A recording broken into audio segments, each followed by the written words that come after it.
Hi, welcome you all on your own channel Geo with Madhur, and guys, today I'm back with the third part from the chapter number 1 development of economics class 10th। और आज हम बात करने वाले हैं इस chapter के last parts के बारे में। हम स्टार्ट करेंगे सबसे पहला topic, that is income and other criteria. और इससे पहले जो दो वीडियोस में आई हैं उसमें मैंने different people, different goals and national income, national development, इन सब के बारे में बात की थी। आज हम बात करते हैं इनकम एंड अदर क्राइटेरिया का। गाइस, अगर आप किसी इंडिविजुअल से पूछे ना कि आपकी क्या एस्पिरेशंस हैं, क्या गोल्स हैं, तो no doubt a person have a goal to have the good income, लेकिन इसके साथ साथ a person also want the security, respect of others, freedom, and there are all those things which are needed for the good life. The same thing goes with the development of the country and the nation or the region. जब आप किसी भी reason या country की development की बात करते हैं तो सिर्फ नेशनल इनकम ही नहीं, उसके साथ कुछ और भी क्राइटेरियाज हैं जिनको हमें देखना पड़ता है।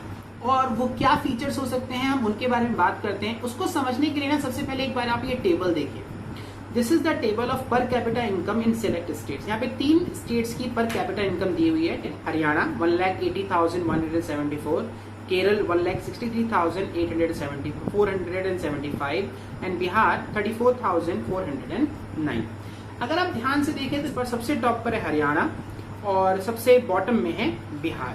ओके, यहाँ पर ऑन एन एवरेज एक इंसान, हरियाणा में ऑन एन एवरेज एक पर्सन 1,80,000 रुपए अर्न करता है, जबकि बिहार में ऑन एन एवरेज एक पर्सन 34,000 रुपीज अर्न करता है। अगर आप इसको देखेंगे तो डेफिनेटली आप कहेंगे कि हरियाणा काफी डेवलप है as compare to Bihar.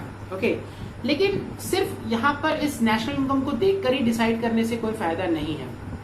Okay, मैं आपको एक और टेबल दिखाता हूँ और उस टेबल के थ्रू जरा मुझे बताइए अब आप इनमें से किस स्टेट में रहना चाहेंगे। अभी तो डेफिनेटली आप हरियाणा में रहना चाहेंगे और you will say that the Haryana पर capita income is very good. Okay, अब पर कैपिटा इनकम के अलावा हम कुछ और एट्रीब्यूट्स देखते हैं इन तीनों स्टेट्स के, और फिर मैं आपसे क्वेश्चन पूछूंगा कि in which state you would like to live. एक बार जरा ये टेबल आप सामने देखिए। Now guys, this is the some comparative data on Haryana, Kerala and Bihar. और यहाँ पर सबसे पहले कॉलम में infant mortality rate. Okay, this is the number of children that die before the age of 1 year at the proportion of 1000 okay in a particular year. दूसरा है literacy rate. Okay, literacy rate is any person who is above 7 years of age and can read, write and understand one language। और this is the net attendance ratio पर 100%, यानी secondary stage में 14 से 15 की as में कितने बच्चों ने स्कूल को अटेंड किया। अब यहाँ एक बार हरियाणा देखिए। हरियाणा में लगभग ऑन एन एवरेज 1,000 में से 30 बच्चों की डेथ होती है जो अपनी जीवन का पहला साल भी नहीं देख पाते, जबकि केरल में इसके आधे से भी कम, यानी सिर्फ 10 बच्चों की डेथ होती है अपने बर्थ के 1 साल के अंदर। आप बीइंग अ पेरेंट अगर मैं पूछूं यहाँ पर, तो being a parent the person would love to live in Haryana और in Kerala. Now more than some income, जो उनके बच्चे होते हैं पेरेंट्स के लिए, they like them more. Okay, तो यहाँ पर हरियाणा में लगभग 30 बच्चे अपनी जिंदगी का पहला बर्थडे भी सेलिब्रेट नहीं कर पाते, जबकि केरला में ये नंबर सिर्फ 10 है। ओके, लिटरेसी रेट में केरला 94% है और हरियाणा 82% है। जबकि अगर मैं बात करूं यहाँ पर केरला और बिहार के बीच में नेट अटेंडेंस रेशियो, अगर आप बिहार में होते तो लगभग आधे से ज्यादा साल आप अपने स्कूल नहीं जाते, यानी आप you were suppose to miss your school because less than 40% is the attendance ratio. Okay, and Kerala में ये 83 है एज कंपेयर टू हरियाणा। तो हरियाणा से केरला ऑलमोस्ट हर मामले में यहाँ पर बेटर है एक्सेप्ट दी पर कैपिटा इनकम। तो would you prefer some amount of money or you will prefer good infant mortality, you will prefer less infant mortality rate, good literacy rate and good net attendance ratio, and whereas there is a difference of just 17,000 per year, एक साल में 17,000 रुपए की average income कम है हरियाणा और केरला के बीच में। तो ये कुछ डेटाज हैं which shows that having a good income is not always enough. People also want sometime the other things which are sometime more important than the money. My question, in which state you would like to live? Please write down in the comment box. Now let's talk about the public facilities. अब अगर हम ये जो भी हमने topic discuss किया, अगर हम इसमें बात करें तो even the Haryana have a good national average income per capita income, but उसके बाद भी केरला बेटर स्टेट है। क्यों? क्योंकि sometime what happen, the money can not buy everything to you. मैंने ये बात पहली वीडियो में बात की थी, money can not buy you the good pollution free healthy environment. Money can not buy you the unadulterated medicines, okay, unless that all these things are available easily in your society. If you live in a society which is pollution free, if you live in an area which have no problem, then it is okay, okay. But living in area which are having the problems may cause the problem with you also, even if you have the money, okay. And guys, you know what, you need to keep this thing in your mind that money cannot buy everything in your life which you need to live a good and healthy life, and you need to live well. Sometimes you need the support of the entire society and you need the things in all together. जैसे कि मैं बात करता हूँ security की, अब what is good, एक colony के अंदर हर एक जो पब्लिक सिक्योरिटी का मैं बात करूं तो कॉलोनी के सब लोग मिलकर एक सिक्योरिटी गार्ड को हायर करें, या कॉलोनी के हर एक घर के इंसान के आगे एक एक गार्ड को बिठा दें, which is cheaper and which is easiest. I think the option number 1 कि पूरी कॉलोनी के लिए सिक्योरिटी गार्ड सब मिलकर हायर करें और पूरी कॉलोनी सिक्योर रहे, okay. Having money is not the everything, guys. Money cannot save you from the infectious diseases, okay? Until unless you are not living in a hygienic atmosphere, until unless your society is not taking the preventive measures. Now, if I talk about the education, like अब जैसे हमने देखा कि केरल का जो net attendance ratio है काफी अच्छा है। Why? Because they have more of the government school and easy facilities of the school. Think about a society कि जहाँ आप रहते हो वहाँ पर मैक्सिमम लोग पढ़ना ही नहीं चाहते, तो आप कैसे पढ़ेंगे? या तो आपकी सोसाइटी में अगर कोई स्कूल होगा नहीं, फिर उस केस में until unless आपके पेरेंट्स आपको प्राइवेट स्कूल में कहीं दूर भेजने की कैपेबल हो, अगर ऐसा नहीं है तो you will be not able to study. या ये सबसे ज्यादा इजी है कि कॉलोनी के सारे ही लोग पढ़ना चाहते हो, ओके, तो गवर्नमेंट को वहां पर आपके लिए एक स्कूल खोलना ही पड़ेगा, and that time you will be able to study. वरना अभी जो आप रीड कर रहे हैं या जो सब सुन रहे हैं समझ रहे हैं, ये सब आपके साथ नहीं हो पाता।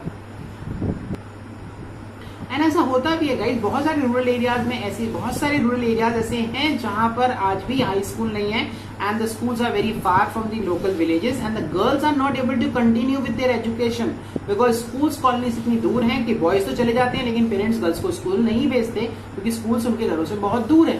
तो such problems are still there and we need the other facilities also along with the good. अब अगर हम बात करें केरला की, तो केरला में लो इन्फेंट मोर्टेलिटी रेट है बिकॉज वहां का environment is clean, the public facilities are better, health facilities are provided by the government, okay.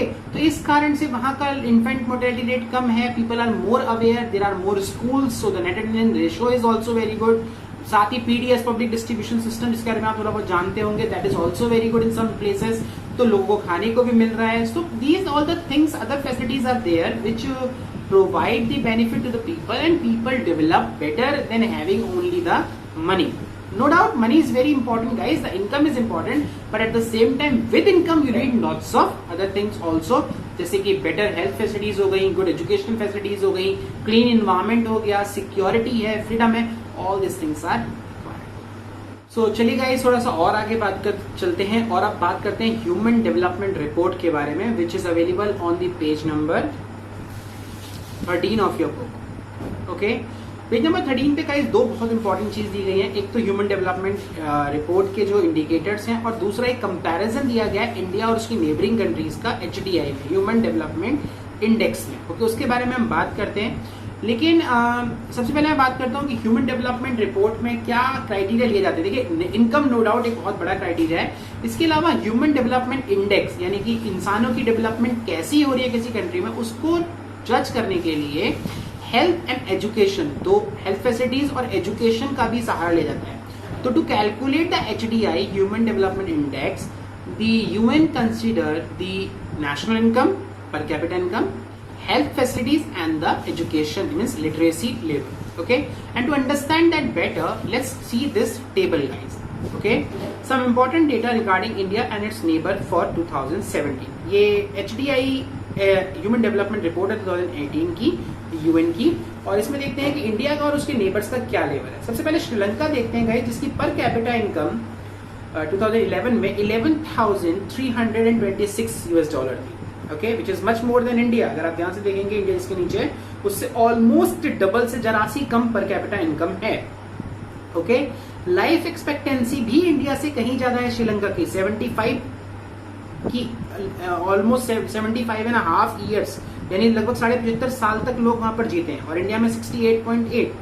And इसके अलावा HDI की अगर हम रैंक भी देखें तो Sri Lanka is at 76 place and we are at 130th place. Even guys अगर आप ध्यान से देखेंगे नेपाल को, तो हालांकि नेपाल की नेशनल इनकम पर कैपिटल इनकम हमसे कम है, लेकिन लाइफ एक्सपेक्टेंसी रेट फिर भी हमारे यहाँ से काफी ज्यादा है।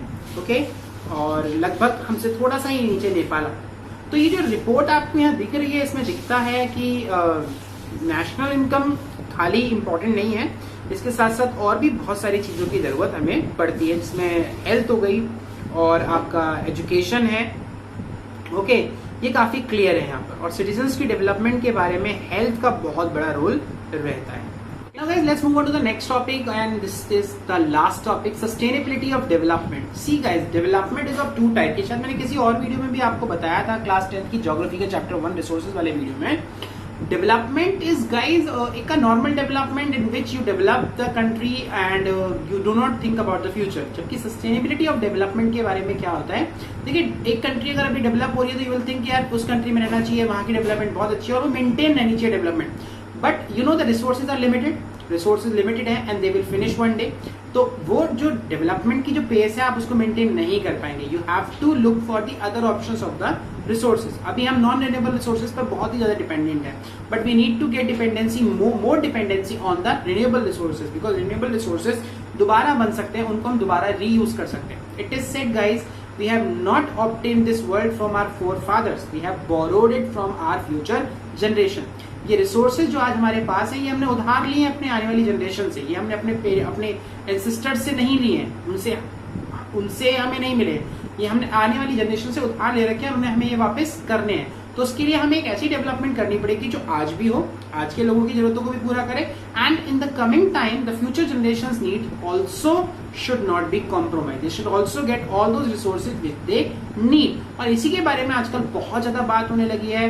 Scientist, doctors, social scientist, everyone, philosophers, everyone is talking about the sustainable development.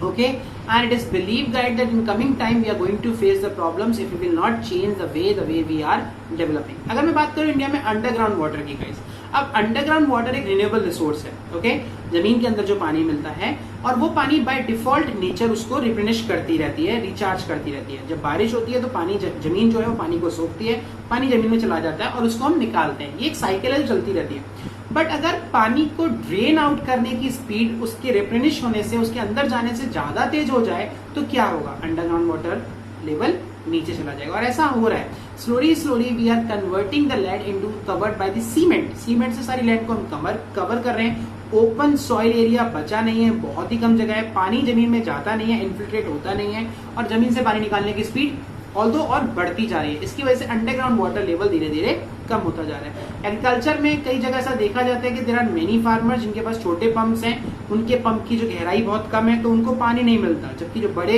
बड़े फार्मर्स हैं उनके पंप की गहराई बहुत ज्यादा है तो वो पानी वहां से निकाल लेते हैं। ओके, क्योंकि उनके पंप बहुत गहरे हैं, जो पानी का लेवल नीचे जाने के बाद भी होता है। शहरों में भी जहाँ पे लोग घरों में समरसेबल लगा के बैठे हैं, अंडरग्राउंड वाटर से यूज करते हैं, तो समर सीजन में शहरों में समर सीजन में पानी का लेवल काफी नीचे चला जाता है और उनके घरों में पानी नहीं आता है। ओके, क्योंकि अंडरग्राउंड वाटर लेवल धीरे धीरे काफी नीचे जाता जा रहा है। ओके, रीजन क्योंकि हम उसको रिप्लेनिश नहीं करते, इसीलिए। और इसके अलावा कुछ होते हैं नॉन रिन्यूएबल रिसोर्सेज जो ऑलरेडी काफी कम है हमारी नेचर में, और आने वाले टाइम में वो धीरे धीरे खत्म ही होने वाले हैं। जैसे मैं बात करूं कोल की, पेट्रोलियम की, ये लिमिटेड है, आज हम इनको यूज कर रहे हैं, कल ये खत्म हो जाएंगे। जैसे कि आपकी बुक में एक टेबल दी गई है पेट्रोलियम के बारे में, एक बार इस टेबल को ध्यान से देखिए। मिडिल ईस्ट में जो आपका 808 मिलियन बैरल रिजर्व बचा हुआ है और जो लगभग 70 साल तक चलेगा। ओके, यूनाइटेड स्टेट्स में भी आने वाले 10 साल तक चलेगा जो रिजर्व है। अगर मैं पूरी दुनिया की बात करूं गाइस, तो आने वाले 50 साल में दुनिया भर से तेल सारा का सारा क्रूड ऑयल खत्म हो जाएगा। ओके, उसके बाद क्या, from where we will get the oil. Okay, so अब इसका सॉल्यूशन आपके दिमाग में क्या आता है, ऑयल को यूज करना बंद कर दें, खत्म कर, उसको छोड़ दें ताकि आगे यूज कर पाएंगे हम। लेकिन फायदा क्या है फिर अगर हमने उसको यूज करना बंद कर दिया तो? You know the resources are the things which we use. अगर हम उनको यूज ही नहीं करेंगे तो फिर वो रिसोर्सेज किस काम के। तो करना क्या है कि जो ऑयल है उसको यूज करने की स्पीड को कम करना है और रिसोर्सेज पर ध्यान देना है, और एनर्जी के रिसोर्सेज पर ध्यान देना है, उनसे एनर्जी ऑब्टेन करनी है, साथ में इससे भी करनी है, बट इसकी स्पीड को थोड़ा कम करना है ताकि ये 50 की जगह 100-150 साल तक चल सके। ओके, तो सस्टेनेबिलिटी एक बहुत इंपॉर्टेंट थिंग है। That development which will lead to the future is a kind of development which we call sustainable development, and sustainable development is the need for now, because 20th century के half time से पहले sustainable development के बारे में कोई बात नहीं करता था, क्योंकि किसी को लगा ही नहीं था कि रिसोर्सेज को हम इतनी जल्दी खत्म करेंगे। Okay, but the way we are finishing the resources now, the way we are exploiting them, the people have the doubt that the resources will finish in coming years and the future generation will be not able to use them। आप एक बात खुद सोचिए ना, जो resources आज हम use कर रहे हैं, अगर ये रिसोर्सेज हमें नहीं मिले होते तो हम अपने एंसेस्टर्स के बारे में क्या सोचते कि वो सारे रिसोर्सेज खत्म करके चले गए, लेकिन हमें वो रिसोर्सेज मिले हैं तो हमें भी वो रिसोर्सेज आगे के लिए छोड़ने हैं। Okay, and this is the concept of sustainable development. Okay guys, so guys यहाँ मैं ये टॉपिक खत्म करता हूँ गाइज, और ये वीडियो खत्म होती है, चैप्टर भी यहाँ पर खत्म होता है, और हमने आज बात करी अदर फैसिलिटीज के बारे में, इनकम के बारे में, सस्टेनेबल डेवलपमेंट के बारे में, पब्लिक फैसिलिटीज के बारे में, कि क्या क्या फैसिलिटीज लोगों को अदर देन इनकम चाहिए। ओके, इनकम के अलावा उनकी क्या क्या नीड्स हैं, और क्या सस्टेनेबल डेवलपमेंट होती है, और पब्लिक फैसिलिटीज की क्या इंपॉर्टेंस होती है। आई होप ये सब आपको समझ में आ गया हो। फिर भी अगर कोई डाउट है तो कमेंट बॉक्स में लिखना ना भूलें, I will definitely try to answer as fast as possible. अगर चैनल को सब्सक्राइब नहीं किया है तो guys please subscribe the channel and do share with your friends in your classes. So bye bye.